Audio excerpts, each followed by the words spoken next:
काय सांगणार जळगाव जिल्ह्याची आज नियोजनची पहिली बैठक होती. सरकार बसल्यानंतर पहिल्यांदाच बैठक घेण्यात आलेली आहे.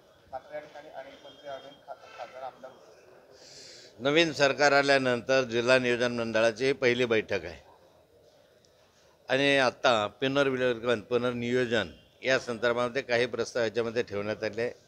30 कोटी रुपयाचा प्रस्ताव आहे. कारण महिने 2 राहिले, खर्च झाला पाहिजे मार्च महिन्याच्या आत. पण तो पुढच्या कालखंडामध्ये अधिकची मागणी करावी यासाठी प्रत्येक सेक्टरनिहायची मागणी या ठिकाणी करण्यात आलेली आहे. जळगाव जिल्ह्यामध्ये जो मागच्या कालखंडात दिलेला निधी आहे तो अपुरा पडतो. हा निधी अधिक वाढवून दिला तर जळगाव जिल्ह्याच्या विकासामध्ये मोठ्या प्रमाणावर चालना मिळू शकेल अशी आमची मागणी आहे.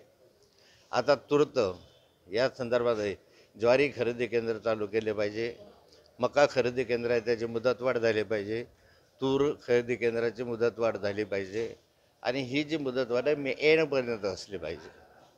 अशा स्वरूपाची मागणी एक विकास मंडळामध्ये आम्ही केली आहे.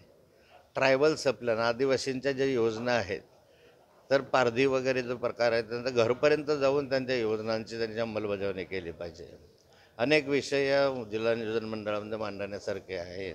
परंतु जिल्हा नियोजन मंडळाची जी आत्ताची स्थिती आहे त्यामध्ये फार पैसा देऊ शकेल अशी स्थिती या मंडळात आज नाही आहे.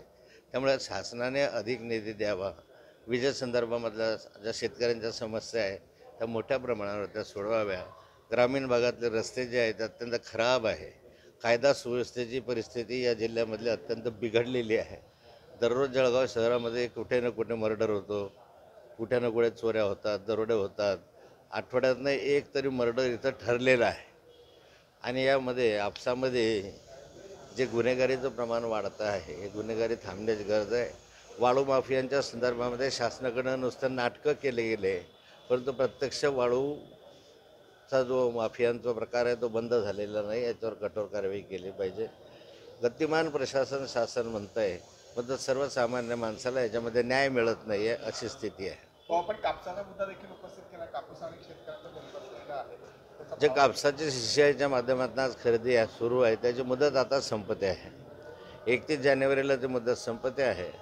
त्यामुळे याच्यानंतरही किमान 15 दिवस तरी कापूस खरेदीची मुदत सुरू ठेवावी अशी मागणी आम्ही DPDCमध्ये केलेली आहे की सरकारला पण विनंती करावी. पाऊस कापूसाला जो भाव मिळतो सरकार हा योग्य वाटतो. आपण देखील कृषी मंत्री राहून चुकलेले आहे. कापसाला जो भाव मिळतो तो आता योग्य वाटतो का आपल्यामध्ये?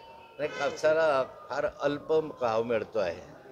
एक 10 वर्षापूर्वी भाव 7,500 8,000 रुपये होता आणि 10 वर्षानंतरही कापसाला 7,500 8,000 रुपयाच्या आत भाव मिळतो आहे.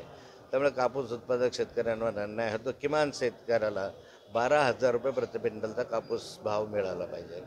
बैठकीपूर्वी जी आहे आपली आपण जेवण केलं आहे, काय त्याचं हे चर्चा फार झाली नाही, परंतु प्रशासनाच्या कामकाजाविषयी मी नाराजी व्यक्त केली. जिल्हाधिकारी वगैरे जे आहेत ते त्या संदर्भात फार गतिमान अशा स्वरूपाच्या प्रशासनामध्ये सहभाग घेत नाही. यामध्ये जिल्हा परिषदेची यंत्रणा ही अत्यंत शिथिल झालेली आहे. याला वेग आणला पाहिजे अशी विनंती पालकमंत्र्याकडे केली. जिल्ह्याचे अनेक मंत्री आमदार